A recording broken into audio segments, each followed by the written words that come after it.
It is Monday. Monday, I tell you. How are you tonight? Tell me about your Monday. It is Monday. How's it going in your day? What are you grateful for this Monday night? Monday, the 16th. The 16th of August here tonight. What are you grateful for tonight? Tell me about it. I want to know. I want to know. I have the most grateful group of people out there. So that's what I want to know is what you are grateful for tonight. What is shaking and baking in your world? Adele and Dazzle are here. That must mean it's treat time, Dazzle. Yes, it is. Yes, it is. Happy Monday, Adele. Happy Monday. Hey, Kitty is here. Hello, Natasha. How are ya? One hired, another application in. Boom! You just keep on putting them to work, Kitty. Love it. Love it. Love it. That is some good news here on this Monday. You can have some rain, Kelly. I give you permission to have my rain right now. We're on a stretch of sunshine, or at least today was another day of sunshine, which was nice. It was a nice day out. Went for a walk with Nana, and, it was a good day. It was a good day. So it was a good day, people. So we are broadcasting tonight on both Facebook and YouTube. Any problems with Facebook, you know what to do.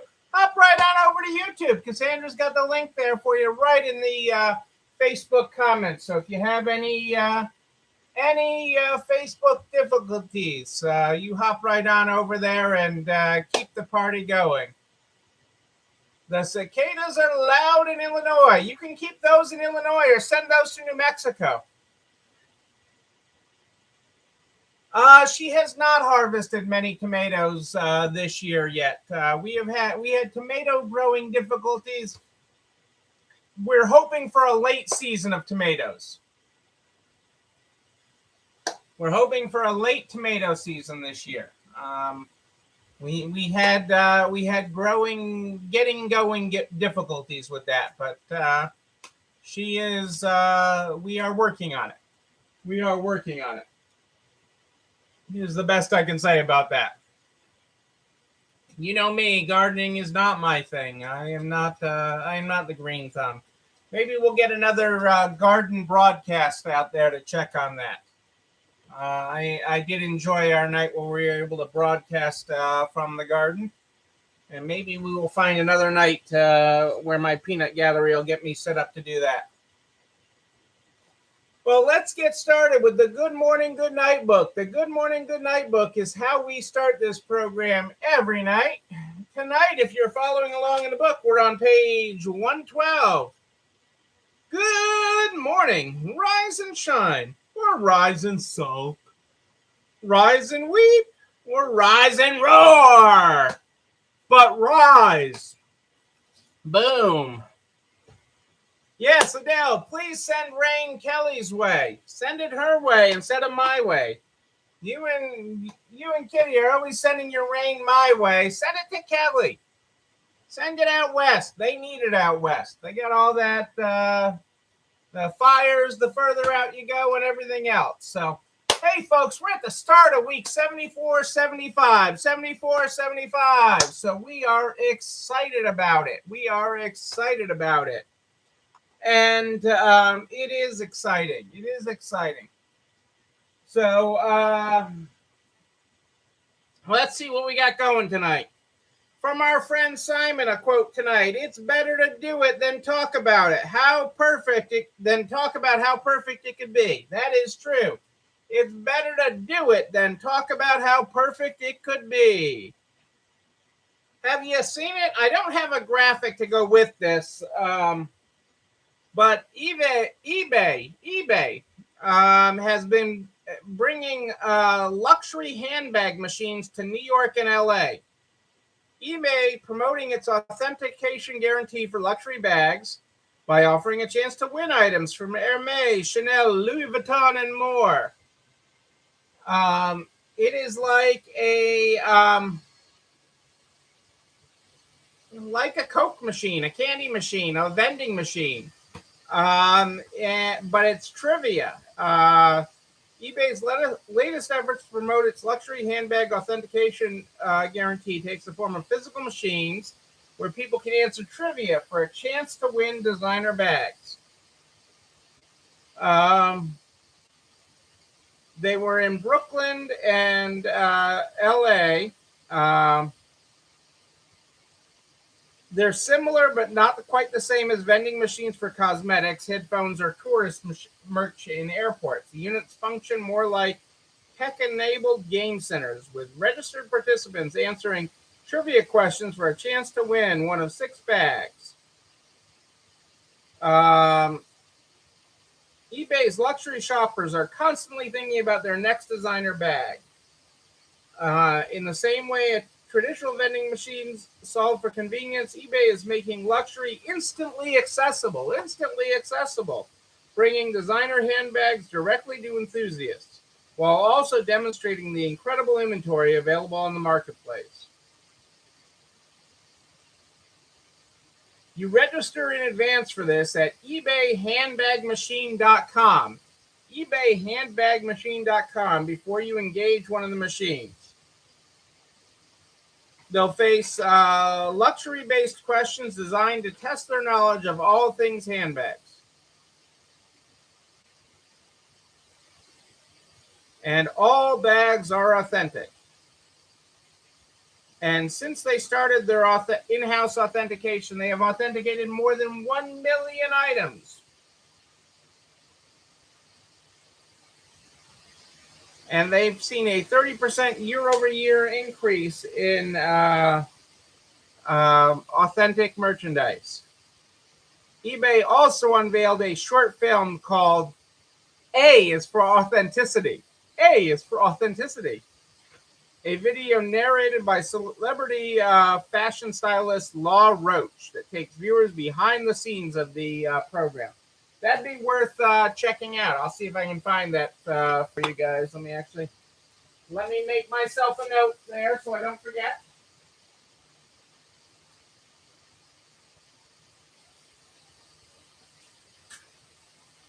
Even though we know what they're doing and that they're using entropy as one of their authentication tools, it's important to know how they're promoting it and doing that. So that video be important because it's important to understand that. Because if you understand how they're doing it and how they're trying to relate to consumers, you can better relate to consumers in your own neck of the woods. So that is important to understand. Not a surprise, but college is in real life this year. College is in IRL. So most people last year, think the freshman class last year, they didn't buy stuff for college. There was no college. They were all remote or there were gap years. This year, college is in person, and college spending for dorms is up. Dorm spending is way up. So if you've got some affordable pieces that people can buy on resale, it is a big deal. College spending is up 13% from a year ago, but it's up even more from 2019. And that's when it really matters, because last year, most of it ended out trying to make their home, the room that you, had your My Little Ponies in, look and feel a little more college-ish, so that you didn't feel bad that you were missing out on college. This year, it is happening. You can't bring your My Little Pony stuff to college. So college spending is way up in all categories of college spending. And They're saying college shoppers, even with college starting earlier than school in many areas of the country, college shopping's only completed 51% of their shopping so far. So there is more shopping to be done. Yes, Kitty. Selling a lot of merchandise, college merchandise, is a great thing. You know, the main entrance in our home store is all about school right now. It's all set up and ready for in real life. However, that rolls out moving forward. You know, there is a real life aspect to it. Um, you know, my Illinois people will know Uno Chicago Pizza. It's they're a chain, but they're not known everywhere. They're big in the Northeast because that's where the first franchise was of Uno Chicago Pizza. And I talk about them not only because I've eaten at them before and we get pizza there occasionally, because there's one we pass on our way home, but because um, they're they're really taking a look back at their roots. Okay, they had gone awry and really gotten their menu all over the place, and really, quite honestly, forgotten about their deep dish roots, which was how they started in Chicago with their original two places in Chicago, and had been all over the place trying to do different things. What they've seen success with is getting back to basics, getting back to a simpler menu, getting back to what their core business is, and working on it. And that's why I talk about them tonight, because not only is that working for them, getting back to what you do best, okay, and getting back to their core, but it is, you know, they've they looked at the new CEO did a bunch of things. The new CEO did a bunch of things in getting back to their roots. The CEO um, grew up in Chicago, so he knew what Chicago pizza was. Okay, and said, everybody knows us for our pizza. We got to get back to what we do. And he looked for clues to how to get back to what they did by looking at what Howard Schultz of Starbucks did after he left Starbucks for 8 years and then came back and helped Starbucks find its roots. Okay, he met with people to say, what is our roots? What are we good at? Um, how are we doing that? And how do we serve our customers, okay, with what we do best, okay? And I share that story with you, okay, about roots and what you do best. What is your core business? What is your core offering for customers? Because now more than ever, your core matters. Your core, just like in here, your core matters. Your core business, and focusing on your core business, not all the menu, all the fancy snazzy things on the menu and everything else. Okay, not everything you could offer everyone, but what is your core customer and what are you offering them? What are you offering your core, okay, to keep them coming back? Both in this industry, in the resale industry, both in to your suppliers and to your buyers. How are you upping your game by returning to your core as we come out of this pandemic, which we're not out of yet? We're on our way. We're on our way to endemic. We're on our way there. Okay, but as we work towards that, okay, we have to focusing on your core business will help you get there and be stronger for it. Focusing on that will help make that happen. I had some interesting business stats today, and it was interesting because it came from AARP. Actually, they're quoting other business stats, but they're talking about business in general. They're talking about news in general, and they talked about business. Okay, and did you know that? And I mean, with all the bad news and stores closing and this is the end of the world and business is tough and isn't great and everything else, you got to remember some just basic business stats that are true. 2/3 of small businesses started between 1994 and 2009 shut down within 10 years. 2/3 within 10 years of businesses started between 1994 and 2009 shut down within 10 years. And so that's a good stat to keep in mind. And I know there's businesses on here that started between 1994 and 2009 that have made it past that, which is great. Okay, made it past the 10-year point. Okay, but then you got to start thinking about the big guys. Well, big guys fail at a high rate too. 63% of companies that started trading publicly between only 63% of companies. So more than a third of companies that started trading publicly between 2000 and 2009 survived for more than 5 years. Okay, so think about that. Large companies, lots of venture capital, more than a third of them. So companies that have millions of dollars, okay, and cash to invest, okay, more than a third of them in the previous decade had failed within 5 years. Within 5 years.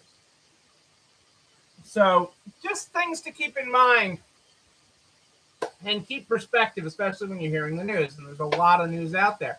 Hey, Florida Angie, how are you? Great to see you tonight, live here tonight.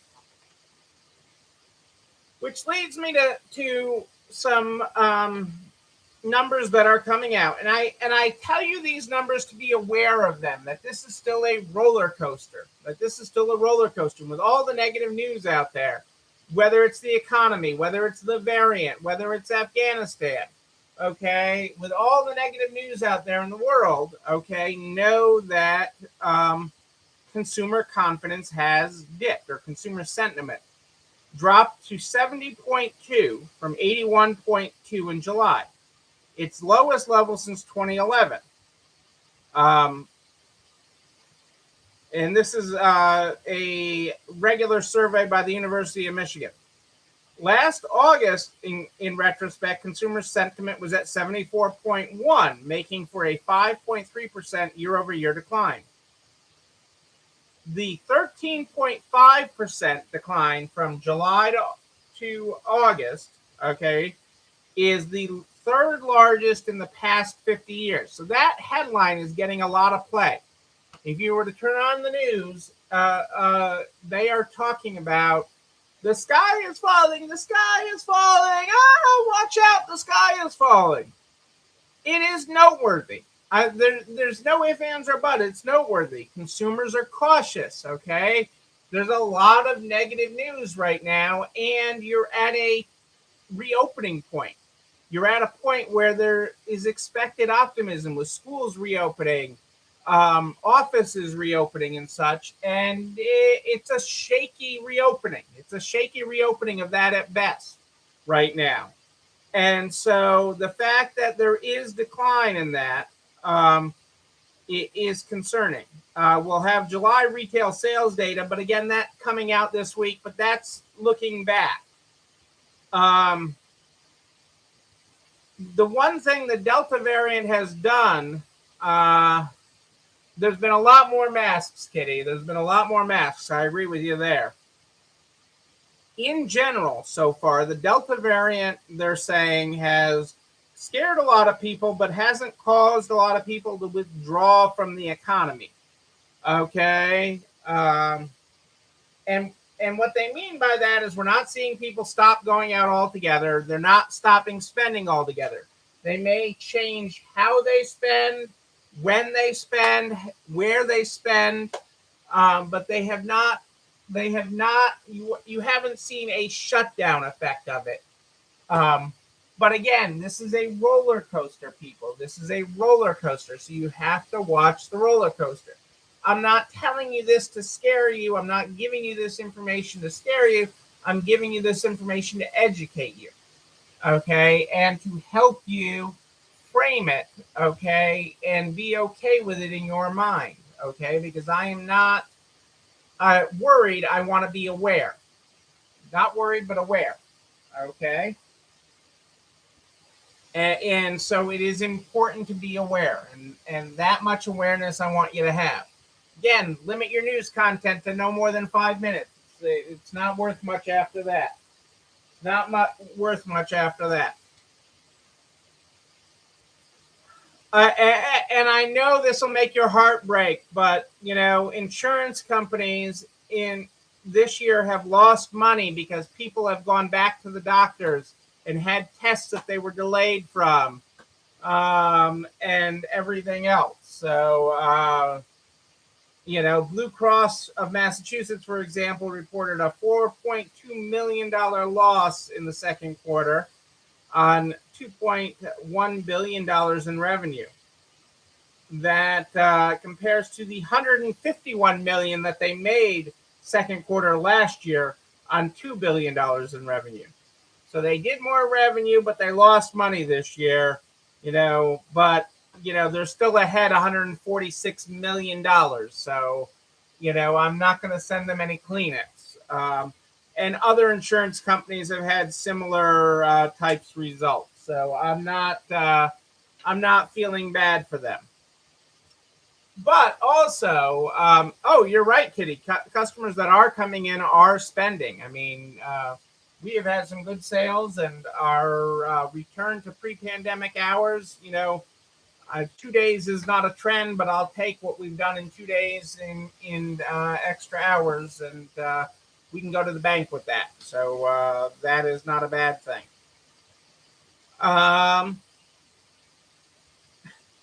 This is got, you know, as you get as you this is an interesting one as we talk insurance companies and financial loss to wrap around. So if doing it for your own health didn't work getting you vaccinated, and doing it for your family and doing it for your community didn't work, or your employer asking you to do it and that didn't work to get you vaccinated, will a penalty on your health insurance premiums make you get vaccinated? Will paying higher for health insurance, okay, think smokers pay more, you know, will you pay more to remain unvaccinated? Um, Insurance surcharges are coming for the unvaccinated, and they are expected to be heavy. Heavy. They are talking surcharges that could amount to $50 per paycheck. $50 per paycheck. Okay, that adds up really quick, you know. Let's just play that out. You know, on a payroll that's every other week, 26 pay periods in a year, that's $1,300. If you're twice a month, that you know, is $1,200. That's real money. You know, that's real money. Are you willing to pay that to remain unvaccinated? And so that you still have insurance for other things. This is a real surcharge that insurance companies are looking to levy, and they are on firm ground to be able to do it.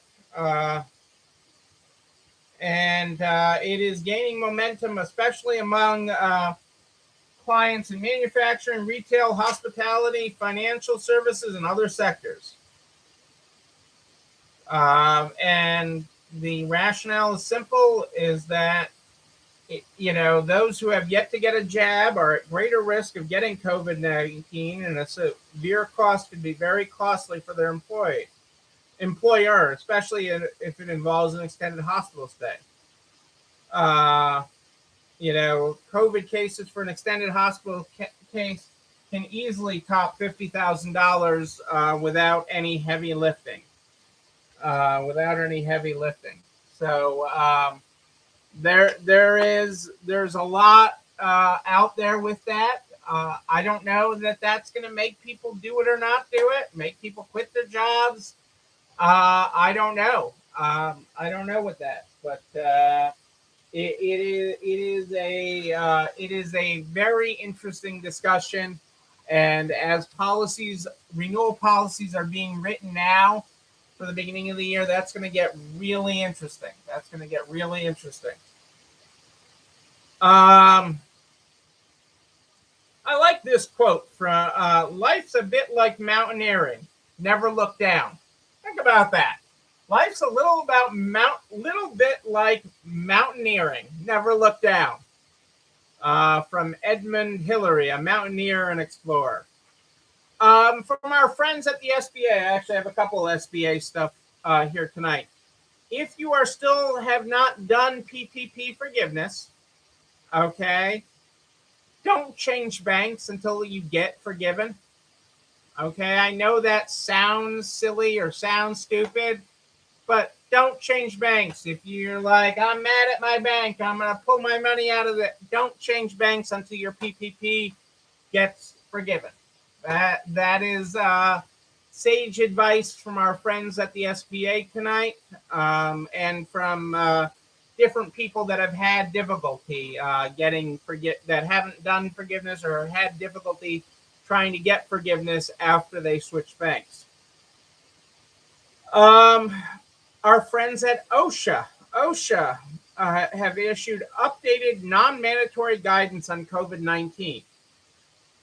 OSHA now recommends masks for fully vaccinated workers in areas of substantial or high community transmission, i.e., counties in the red on the map, like the CDC, and masks for all workers who've had a close contact with another COVID positive individual, regardless of vaccination status.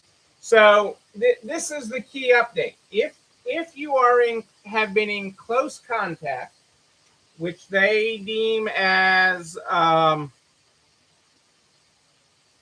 someplace else said it 3 feet for an extended period of time, less than 3 feet, with another COVID positive individual, they recommend that you wear a mask after that. It's a recommendation only, not a requirement.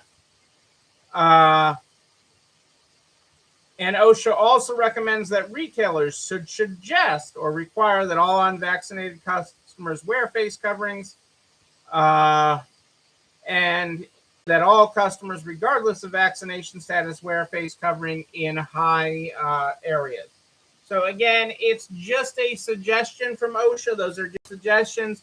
The biggest part of that is different is if you have been in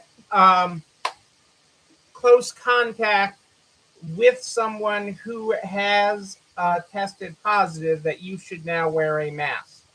You should not not that you should rush to get tested, not that you should quarantine, but that you should wear a mask. Okay, for a week. So that is the recommendations, the updated recommendations from OSHA. So just keep that in mind. We've talked a lot about, you've heard a lot about the infrastructure bill that has passed the Senate. Infrastructure bill has passed the Senate, and it has not come up for a vote in the House yet. If you're following it at all, Nancy Pelosi says she won't bring it up for a vote unless the other bill, the $3.5 trillion bill, comes up. The infrastructure bill that has passed the House,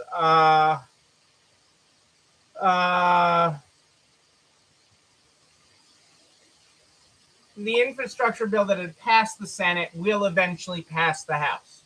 Not next week because the House isn't in session, but it will pass the House when they come back from the August recess.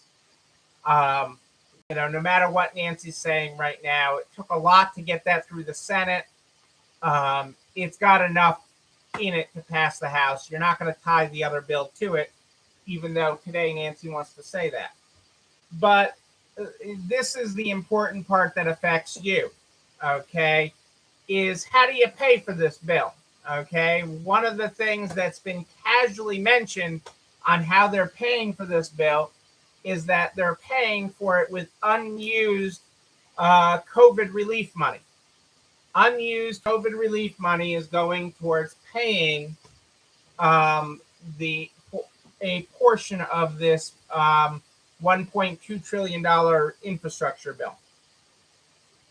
The important part for you to be aware of is in the Senate bill, okay, it calls for them to cancel the employee retention tax credit after the third quarter. It's supposed to be available for the rest of the year if you qualify the employee retention tax credit, and we're going to get back to covering it in depth, step by step, how to do it and how to apply for it.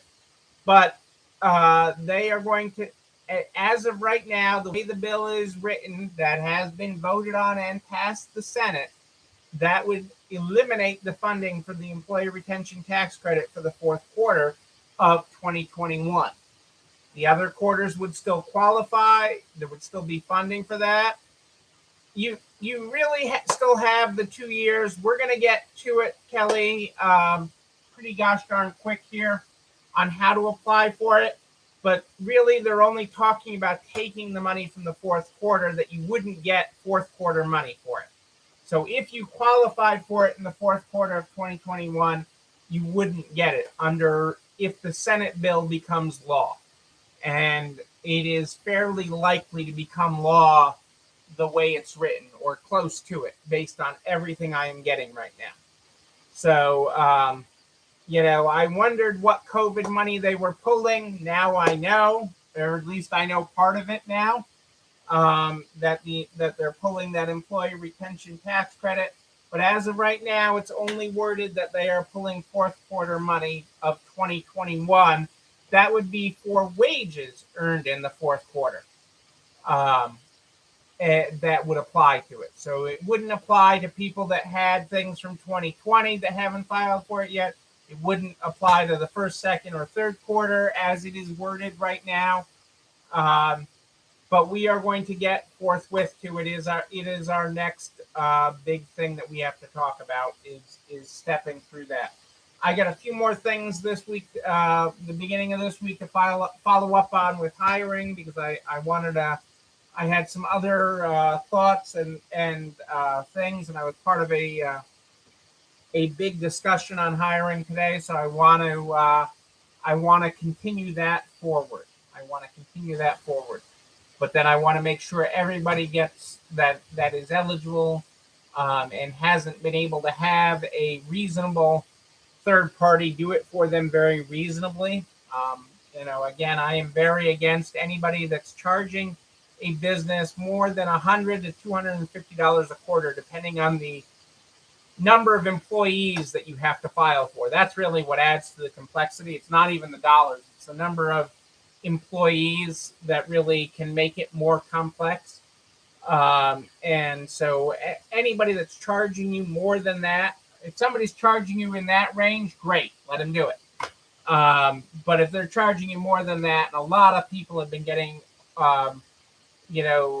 companies that want to do it for them as a percentage. We'll take only 10% or 20% or, no, that's ridiculous.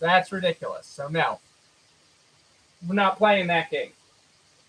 We'll get you through it. Yes, we will. You know what else will get you through is this video and everything I talk about. This video and everything I talk about goes over to narts.org/resale strong by noon the next day. Noon, I tell you. All the files, all the videos, all the links.